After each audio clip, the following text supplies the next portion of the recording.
día a día entre lo que se aprobó y lo que se ejecutó. Entonces, mientras más ágil sea la obtención de la información, podemos ver qué está pasando. Y además de fácil acceso. En algunos países, para obtener información de las estadísticas nacionales, es peor que una carta a Papá Noel. O sea, hay que mandar carta a todo el mundo para que al final no nos autoricen usar la base de datos. Entonces, si queremos hacer un reporte que se ajuste al tiempo y a la presión de la entrega de la proforma, debemos garantizar fuentes de información que sean ágiles. Otra capacidad institucional tiene que ser de análisis, y ahí me refiero a la presentación que hizo Lauren de Costa Rica. Y esta capacidad de análisis tiene que ser de los funcionarios y funcionarias que planifican y diseñan la política pública, de los que hacen el seguimiento, de los que ejecutan ya en el campo esa política pública, y en el caso del reporte, de las personas que van a hacer este análisis también, y de los tomadores de decisión para entender lo que ese análisis nos está diciendo. Porque si al final tenemos un buen equipo técnico en los diferentes niveles que nos prepara un muy buen reporte, pero las personas que toman las decisiones no necesariamente entienden la dimensión y la importancia de esta información y no ven la importancia de aplicarlo, nos vamos a encontrar con una dificultad también. Y una capacidad institucional de coordinación y trabajo conjunto entre los ministerios de finanzas, los ministerios de planificación, los mecanismos de la mujer, las diferentes instituciones públicas, porque cada uno tiene su rol y competencia. Y hemos dicho que las políticas públicas son integrales y transversales. Entonces, esa integralidad y transversalidad debe demostrarse también en este tipo de análisis. Otro punto que tenemos que tener en cuenta es el posicionamiento estratégico. ¿De qué nos sirve este documento? ¿Cómo podemos utilizarlo? A veces, no sé si en sus países pasa, pero en algunos, estos tipos de documentos nos sirven generalmente cuando nos toca llenar el informe a la CEDAW o cuando nos toca llenar el informe para los objetivos de desarrollo del milenio. Y en el mejor de los casos, en el informe del presidente o presidenta al país al año, en el mejor de los casos. Además de un tema de voluntad política, de posicionarlo, tenemos que hacer que este documento pase a la acción. Y un elemento importante para que este documento se transforme en acción es posicionarlo como un documento cuantitativo y cualitativo que demuestre que la igualdad de género va a tener resultados para el desarrollo y el bienestar. En el mes de noviembre tuvimos un taller sobre generación de capacidades y Michelle Bachelet estuvo con nosotros en el taller en un momento y le preguntábamos qué tips podría darnos para mejorar la interlocución con el Estado. Y ella nos decía que debemos tener claro que la acción del Estado es compleja. Es compleja porque tiene muchas demandas, muchos temas por resolver. Y que lo que necesitamos es ver cómo efectivamente el enfoque de derechos humanos, los derechos humanos de las mujeres, el enfoque de género, ayudan a que esos problemas se resuelvan. Entonces es importante tener en cuenta que el enfoque de género, los derechos humanos de las mujeres es un tema de derechos, pero también es un tema de bienestar, de desarrollo de cada uno de los países. Ver también como un documento que efectivamente va a contribuir a la calidad de la inversión. Si es que estamos ayudando a que las personas que toman decisiones vean cuáles son acciones que tienen resultados y cuáles no, efectivamente vamos a tener cambios.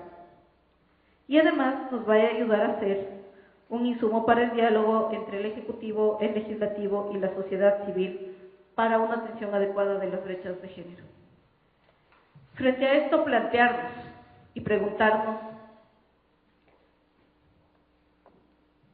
si es que este tipo de insumos dan efectivamente elementos de análisis y de evaluación de los resultados e impactos de los ingresos y los gastos de la construcción del bienestar con igualdad de género. Si el reporte nos va a dar esta información, Si es que el reporte nos puede decir, por ejemplo, si es que estamos viendo los cuerpos que nos hablaba Antonella ayer, si es que estamos viendo las políticas macro, si es que estamos viendo o el reporte nos está ayudando a ver si es que el presupuesto está cumpliendo su rol de redistribución del ingreso, si es que está analizando los impactos, los resultados a nivel de gasto y financiamiento. Alguien hablaba en alguna de las presentaciones, no me acuerdo cuál, en el tema de qué pasa con los ingresos que reciben los estados. Hay que preguntarnos cómo empezamos.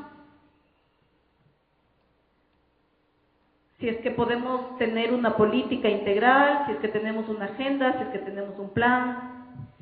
¿Quiénes son las personas y las instituciones de nuestros países que nos van a ayudar a generar este tipo de análisis? El lenguaje que vamos a utilizar, o si tiene que ser un documento traducido a un lenguaje de ministros y ministras, a otro lenguaje de planificadores y planificadoras, a un lenguaje más financiero para los de los departamentos de finanzas, un lenguaje más operativo para los ejecutores, un lenguaje más sencillo para las organizaciones de sociedad civil, o cómo hacemos para que este tipo de documento realmente fluya. ¿Y cuál es la información que vamos a necesitar y vamos a proveer a este tipo de documentos? Y es un poco esa la discusión que motivamos ahora al cerrar esta mesa. Gracias.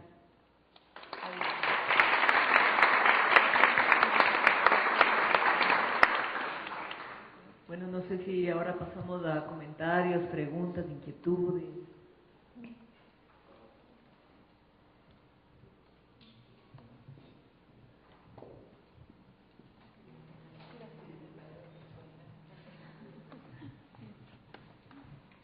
Gracias.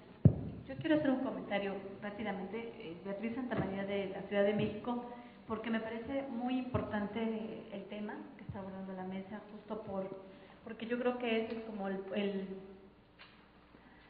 punto de retorno, ¿no?, que nos va a llevar, me parece, a la discusión que se está teniendo ahora. Nosotros en la Ciudad de México llevamos, si no mal recuerdo, año y medio de cumplir con una facultad que nos da la ley de presupuesto y gasto eficiente en el artículo 10, en donde establece la obligatoriedad de que tanto la Secretaría de Finanzas de la Ciudad de México como el Instituto de las Mujeres deberán elaborar un informe trimestral que se envíe a la Asamblea Legislativa de la Ciudad de México para valorar el ejercicio del gasto.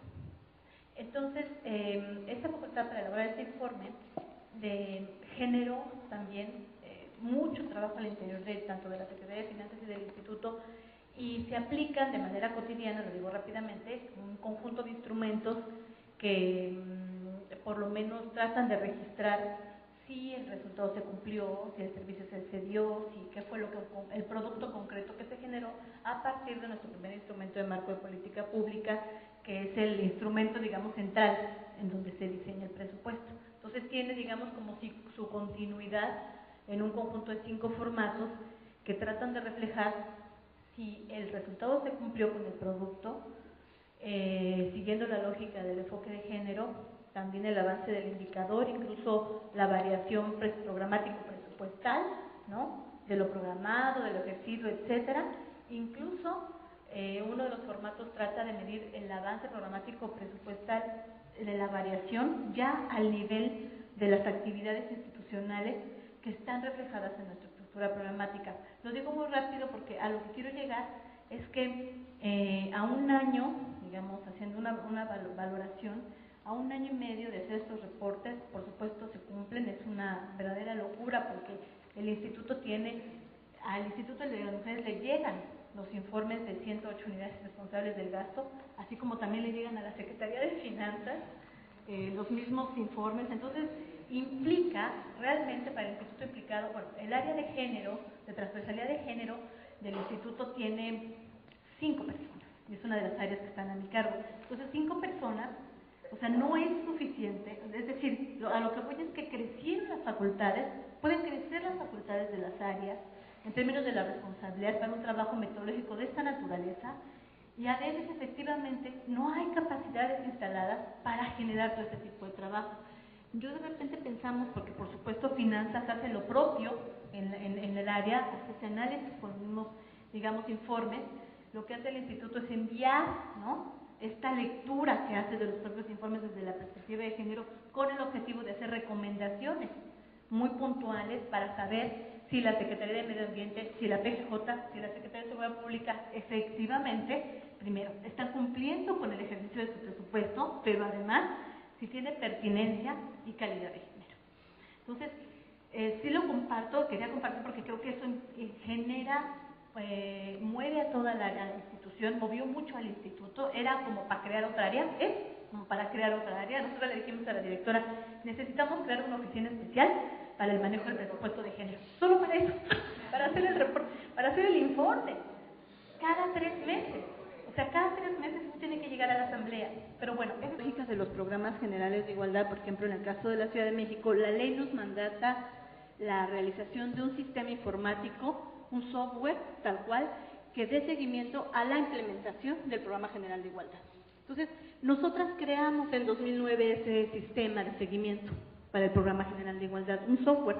Entonces, creo que ahorita estamos en el momento de poder realmente empezar a comparar la información que nos arroja el seguimiento del programa de igualdad, a ver si es cierto que las dependencias están cumpliendo con lo que se comprometieron en el Programa General de Igualdad. Y por otro lado, tenemos que revisar la evolución del gasto y esa valoración.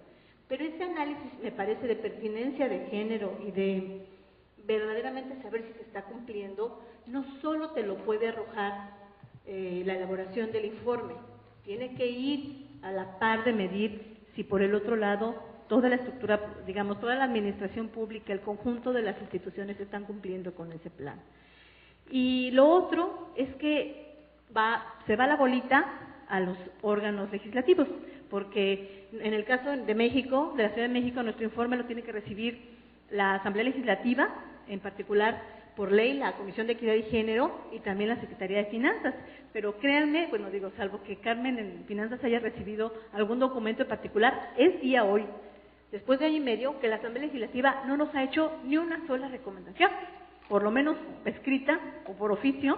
Es decir, en el órgano de la Asamblea Legislativa, con las legisladoras y los legisladores, me parece que ahí entonces tampoco, digamos, debe haber una recepción de ese análisis, es decir, alguien tiene que hacer esa evaluación, los resultados de ese informe. Creo que al Ejecutivo, tanto a la Secretaría de Finanzas en el caso de México como al propio Instituto, ese informe lo que arroja es un conjunto de insumos que te va a permitir hacer rediseño de las acciones y rediseño de la propia política pública. Me parece que el fin último es justamente ese, porque tiene que volver al inicio del ciclo para saber si el próximo año, ¿no?, en vez de seguir invirtiendo el dinero en los centros infantiles o a lo mejor en las canastas básicas, a lo mejor en la lógica que nos propone Antonella, tendríamos que cambiar, ¿no?, ese esquema. Entonces, creo que también ahí debiese haber un trabajo interno en los órganos legislativos para que regresen esas observaciones, porque también es una medida de presión al propio Poder Ejecutivo para reorientar las políticas. Y creo que nosotros, desde el Ejecutivo, también es una responsabilidad hacerlo. Entonces, sí lo comento porque tenemos varios sistemas que finalmente no tienen que estar desarticulados del sistema de registro del presupuesto en finanzas. Gracias.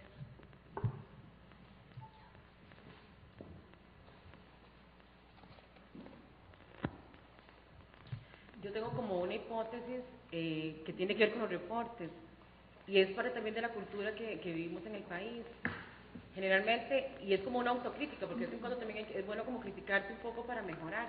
Nosotros, digamos, desde el mecanismo, muchas veces estamos muy preocupadas por generar, por hacer planteamientos, pero la parte de evaluación y la parte de reportes muchas veces se descuidan. Entonces, y no hay una cultura tanto de evaluar impactos, o sea, nos ha costado mucho como esa cultura a nivel del Estado. Pero creo, y tengo la hipótesis que un reporte o un informe sirve siempre y cuando lo pueda utilizar la información para retroalimentar el proceso plan presupuesto del año siguiente. Porque si no, simplemente nosotros decimos que tenemos una enfermedad en el país que es la reportitis. a veces, ¿verdad? Que generamos un montón de reportes, pero que realmente quedan engavetados y ahí se quedaron y punto. Nadie ni los analizó, ni pensó, ¿verdad?, en qué insumos se podían dar para mejorar. Entonces, hemos pensado, y lo hemos hablado, claro, estamos todavía como muy incipientes porque obviamente, ¿verdad?, es un proceso que estamos, del trabajo del programa equitativo que estamos iniciando, que para que un reporte sea válido y genere cambios, tiene que estar en las mismas matrices y en la misma estructura de reportes que se está generando en el Estado.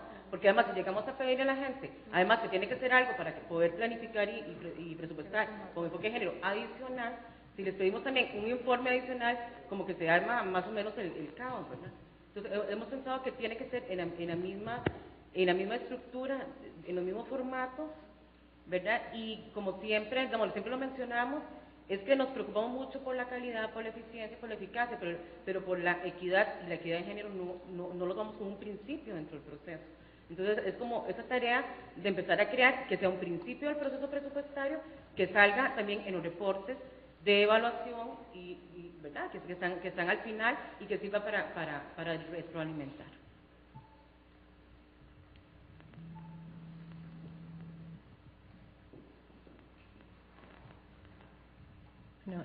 Uno reproduciendo los mismos roles de vírgenes Marías, de madres Marías sacrificadas y no sé qué en el tema, porque parece que esa es la colita más chiquita, ¿no?, a la que le dedicamos mayor atención, y que depende de ese mecanismo también justo todo el proceso de institucionalización de lo que estamos trabajando, ¿no? Entonces creo que también ese es un otra área de discusión, un otro tema de discusión, que en el fondo tiene que ver con la real voluntad política de los gobiernos de llevar adelante el tema de la igualdad, ¿no? En la medida en que los mecanismos son más débiles, hacen una evidencia más clara de esa escasa voluntad política de los gobiernos para llevar adelante el tema de la igualdad. Pueden darnos cualquier cosita, ¿no? O sea, que no cambie la relación de poder y mucho menos cambie, ¿no?, esa relación de poder al interior del propio Ejecutivo. La implementación de esta ley mirando al Estado, porque esa es nuestra función. La función de la Defensoría del Pueblo es supervisar al Estado. ¿Supervisar en qué? Supervisar en lo que es la protección y defensa de los derechos humanos.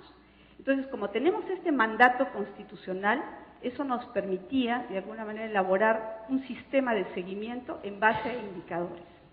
Logramos avanzar un poquito más y nos metimos en el tema de educación y en el tema laboral. Y entonces, solamente avanzamos en 2 indicadores, que era el acceso y la permanencia, tanto en el sistema educativo como en el sistema laboral. Y ahí comenzamos a entender un poquito mejor que no basta que exista una ley, lo que ustedes han dicho en varias de estas de estos 2 días, ¿no es cierto? No basta los avances normativos, necesitábamos que esto se vaya implementando. Y pensábamos cómo obligar a que esto se implemente. Y la única salida que encontramos, la única llave mágica, era comenzar a insistir en los presupuestos. Entonces decidimos, si nos metemos de arriba hacia abajo, pensábamos del sector hacia abajo, íbamos a tener pocos logros.